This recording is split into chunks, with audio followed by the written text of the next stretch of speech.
నీ రాబడి అంతటిలో ప్రథమ ఫలమును నీ ఆస్తిలో భాగమును ఇచ్చి యెహోవాను గణపరచుము. అప్పుడు నీ కొట్లలో ధాన్యము సమృద్ధిగా ఉండును. నీ పంట బాగా పండాలంటే నువ్వేం చేయాలంట? ఆ మొదటి ఫలాన్ని దేవునికి ఇవ్వాలని దేవుని వాక్యం సెలవిస్తూ ఉంది.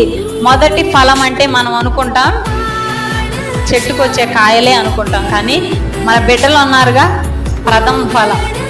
ఆ బిడ్డలను కూడా మనం దేవుని పనికి సమర్పించుకుంటే చాలా మంచిది. అయితే మన కోసం కష్టపడాలి బిడ్డలు కాదని నేను అంటలేదు, కానీ ఆ ప్రథమ ఫలాన్ని దేవునికి ఇస్తే నీ కుటుంబం ఇంకా వర్ధిల్లటానికి చాలా బాగుంటుందని దేవుని వాక్యం సెలవిస్తూ ఉంది.